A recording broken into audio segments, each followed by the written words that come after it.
Well, how about it, y'all? This is Daniel Nicholson with Nicholson Farms, and welcome back to another video. Today we're in the shed, and we're going to get out in the pasture here just a second and work with the goats.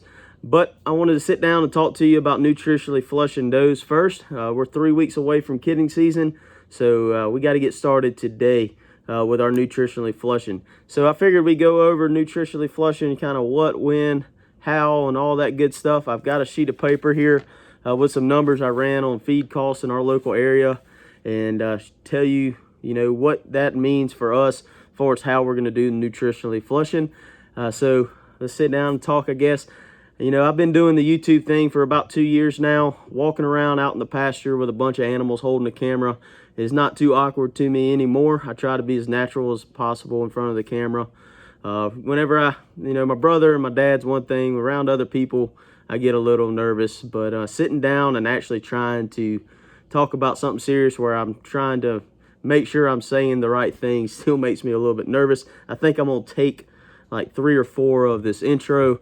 So let's just dive into it. If you see any jump cuts, that's because I said something that I didn't mean to, and I'm trying to get it right. But so we're going to talk about, what is nutritionally flushing does. Nutritionally flushing does is essentially just adding extra nutrition to their diet prior to breeding.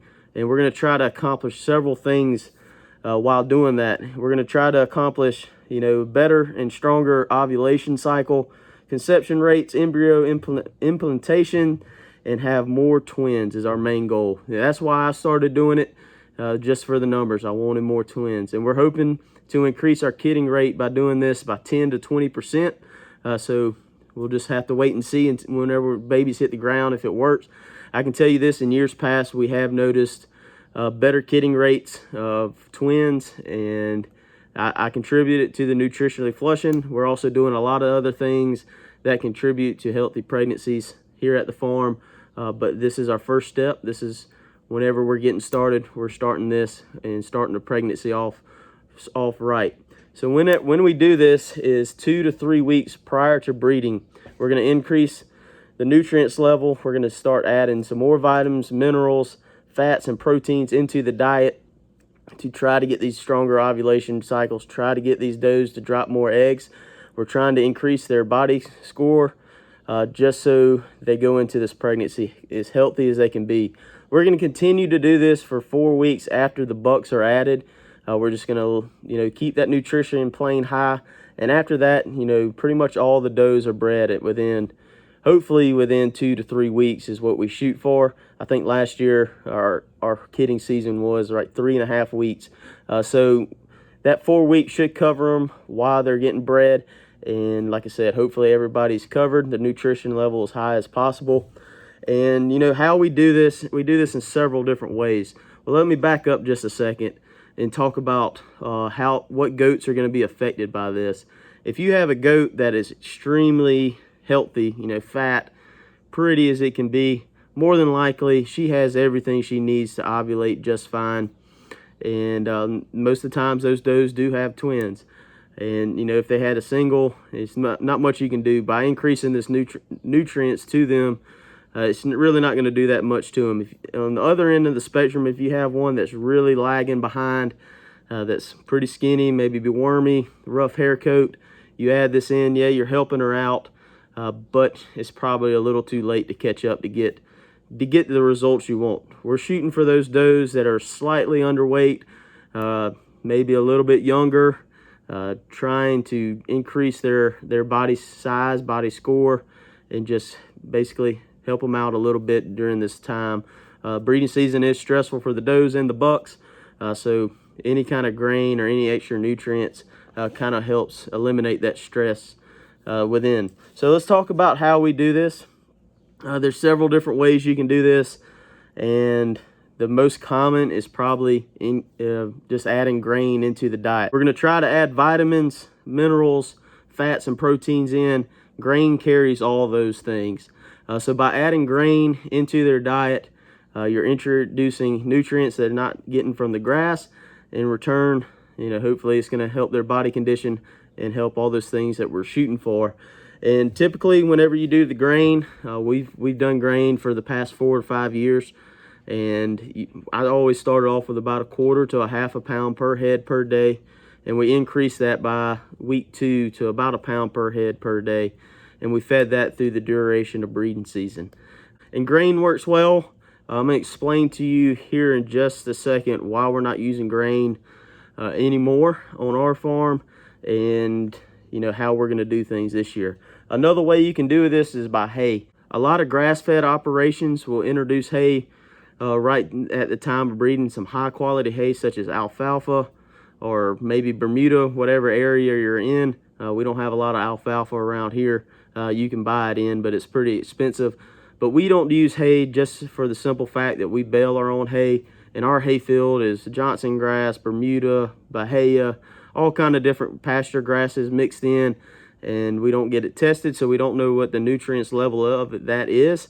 Although we are about 2 weeks away from starting to feed hay here at the farm, we're not going to depend on hay being our source of nutrients for our nutritionally flushing. Another way to do this, if you're on a grass-fed operation, and what I'd really like to do in the future, whenever we have some more land, hopefully, is pasture. Good quality hay. Good quality grasses on your pasture, or forbs, whatever. That those goats, or you kind of maybe have a pasture that you hold off for this time of year that's got some really good growth, got some really good grasses in it, and you put those does in there about 3 weeks before kidding season. They get all that nutrients off that pasture, they take it into breeding season, and hopefully get the results that you have. We don't have that opportunity right now just for the lack of pasture space that we have. Maybe one day this will be an option with a combination of hay and grass. We can do this, but we don't have that luxury right now. So that kind of leads us into the last thing that I have on my list of how we do this. And this is the way that we're going to be doing it this year, and that is protein tubs. I purchased two 24% crude protein beef tubs just last week. We're going to put one of them into the pasture today and get started. How we're going to do this is we're just going to put it out there. They've got free choice to it all the time. They can come grab some as they want. The difference between this and grain, these protein tubs are basically a big block of molasses with grain and minerals and vitamins mixed in it. But the difference between this and grain is the goats can come up, they can nibble on it. Their jaws are going to get tired because it's pretty hard. They're going to go off and graze. Whenever they get the urge to get some more, they're going to go back up there. Whenever we're feeding grain, we're taking the grain out there, we're feeding it to them. Once they consume it, they're done for the day. They're on grass the rest of the day. So in my mind, getting a little bit all day long is potentially better than getting a good amount at one time. I can't say I'm right, but this is just in my mind how I think it might work. And we're about to get into the weeds of it, about how I came to this decision. Rivers is drinking water behind me, sorry about that. But how I came to this decision and why we're going to do it. So last year, we did a kind of a combination of between the tub and the grain. I was feeding the 1 pound per head per day to the goats of grain. But towards the end, especially whenever I added our buck in, I added a protein tub into the mix, and we used that along also whenever kidding was about a month away. We just did strictly protein tub then. But that got me thinking about numbers and things like that, and I've done a similar video to this before, talking about protein tub versus grain, the cost and the benefits of it. But now I'm going to talk about just solely using it on nutritionally flushing the does. So I called down to the feed mill just yesterday and got a price on the grain that we typically buy, that we feed our steer, what we used to feed to the goats, and that is a 16% beef conditioner blend. This blend is right at $334 per ton right now. If you divide that out by 2,000 pounds, that's 17 cents per pound. That number is going to come up very important here in just a second. But compared to the tub that we're going to be using, the tub is a 24% beef tub. So a lot more protein in it, but they're going to consume it at a lot lower rate, a lot slower. But that tub is $84 per tub, 200-pound tub. That equals out to 42 cents per pound. So almost a little more than double on the per pound side. But over time, that number is going to help us out a lot at the rate these goats are going to consume it. So last year, I ran 28 does on one of these tubs. One of these tubs pretty much lasted the does 30 to 35 days per tub. So I just ran 30 days on 28 does, and that kind of gave me the number of taken from our price of $84 per tub to 10 cent per head per day versus, you know, feeding the grain 1 pound per day to these does would be 17 cent per head per day. And so we're going to start today, which is 3 weeks exactly from breeding season, and 3 weeks before breeding season and 4 weeks after breeding season is going to be 49 days. We're planning on breeding, I think, 35 does this year. I really don't have an accurate count. I need to go through the does and see which ones we're going to cull and sell. Some of the doelings we're probably going to sell. So I'm just using 35 head right now as my number. I think that's what it is. I think that's what I came up with. But let's kind of break it down cost by doing the grain and by doing the tub. So our grain, which is 17 cents per pound, times 35 does is going to equal us $5.95 per day to nutritionally flush these does. If we're going to use that for 49 days, our 17 cent times 35 times 49 days is going to be $291.55 to nutritionally flush our does for those 49 days, and that's going to be 1,715 pounds of feed. If we jump over to our tub, we're going to use 10 cent per head per day times 35 does is going to be $3.50 per day. So right there versus that $5.95 to $3.50, we're already telling we're going to save some money. So 10 cent times 35 does times 49 days brings us to $171.50. And we're going to use 2.04 tubs in those 49 days. We'll probably just use 2 tubs. And whenever they run out of those 2 tubs, we're going to call it done, and we're done with breeding season. So we're going to save $120.05 by using tubs versus our grain. We're also not going to have to carry feed to these goats every day.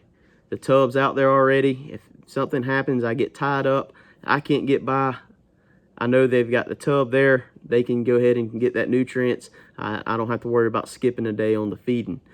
And, you know, goats will beat you up at the feed trough. I don't have to go in there and get beat up trying to feed these goats. So not only are we saving a pretty decent amount of money, you know, $120 might not sound like a lot to some people, but on a small farm, $120, I'll keep that in my pocket every day of the week. And that's only on 35 does. Think if we're doing 350 does, how quick that number can go up. So getting past the grain, let's just kind of talk about, you know, what this nutritionally flushing these does are going to do for us. And is it actually worth it?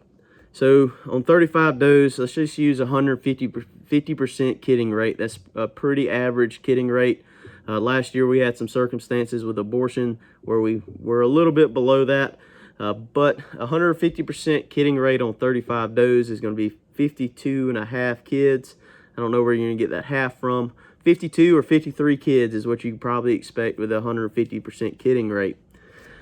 By adding nutrition to these does prior to breeding and increasing the ovulation, increasing the conception, increasing the body score, hopefully we're going to end up with about 20% more kidding rate. And I just use 15% on all these numbers right here, but on 35 does at 165% kidding rate, that's 57.75 kids. So by using the nutritionally flushing the does, we're getting 5.25 more kids out of this 35 doe group. You know, 5 kids at $150, that is $787.50 that we could have left on the table if we wouldn't have nutritionally flushed it all. So I spent $160 on tubs. Hopefully we're going to get that back. You know, one kid could actually potentially pay for this whole nutritionally flushing operation or project here that we're about to do. Whenever you start talking about those numbers on larger scale, you know, just think 100 does at 150% kidding rate. That's 150 kids versus 165% kidding rate, 165 kids. It could add up real quick if you get into the numbers. And to me, it's worth it as we start to grow our operation, as we try to expand, as we try to be more profitable. Twins is where we make our money. In my mind, and from a lot of people I talk to that raise goats, you know, one kid pays for that mama for the year, pretty much. But whenever she puts out a twin, that's what pays the bills. That's what pays your feed costs. That's basically what makes you some profit. If we can get all these goats as close as possible, I know we're not going to have twins out of every single doe, especially because we're breeding some doelings. But if I can increase the amount of kids that hit the ground and grow them out, that's more money in my pocket. So that's pretty much all I have for, you know, facts and stuff like that. I hope I didn't seem too nervous. Like I said, sitting down in front of the camera and trying to spit out facts is where I struggle in front of the camera still. But let's walk outside. I'm gonna show you the protein tub that we had. We'll look over the nutrition label, and then we're gonna go put it out in the pasture. The goats are somewhere on the neighbor's property right now, so we'll see if we can call them up and see how they like it. But let's jump out there. We're gonna do that real quick, and then I still need to catch up my young bucks, deworm them again, and try to put a band on them. We wormed the whole herd yesterday. That was our video last week. We're gonna get back out there for sure. We're gonna get this tub in the pen with the does, and then we're gonna jump on the bucks if we have time. I think my dad will be home in just a minute, and I'll get him to hold them while I deworm them and try to fit a band on them. Don't know if the band's gonna fit. If they don't, I guess they might just hit the cell barn, so I don't have to worry about them breeding anything. But let's jump out there. I'll show you the protein tub real quick, show you the nutritional label on it, and get out there with the does. I already have this one strapped onto the tractor to get it up there. That strap is covering the label, so let's walk over to this one. Got it turned over on the side. We actually got a sprinkle of rain last night. You can't tell. Still dry as it could be, but a little moisture under there. But the nutritional label, like I said, this is a 24% beef conditioner tub, beef tub. Crude protein 24%. I'll just hold it there for a second. If you want to pause the video, you can read through all those numbers. I'm not gonna go through them. But that's the tub. Let's hop on the tractor, get it up to where it needs to be. Get it turned over on its side so the rain doesn't get in it, so the goats don't stand in it and poop. Sorry if the glare is bad. But let's get it up there, call the goats back up, and see if they like it.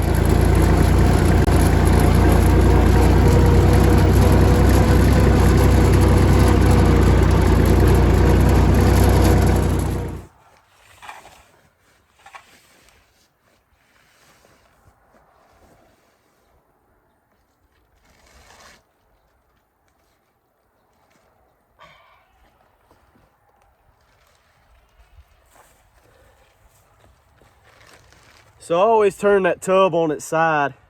Number one, to keep the rain out of it.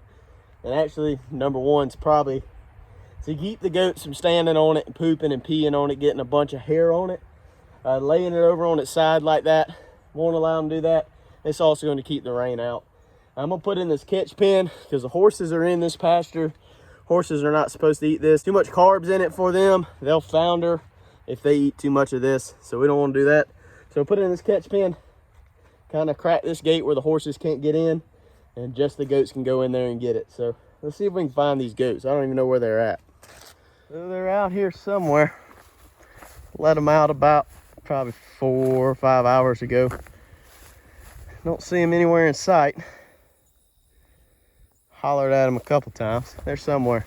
There's actually a creek that runs through the center of this.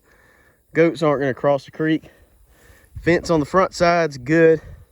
If they're going to get out, they'd get out into the woods back there. I'm not too concerned about them going too far if they do that. But they're in here somewhere. Let me look around for a second and see if I can find them. Well, I found them, and they made a liar out of me. They're on the other side of that little creek. Guess that creek might be dried up. I don't blame them. There's some pretty fescue over here. Let's go. Come on. Got something special for you back there.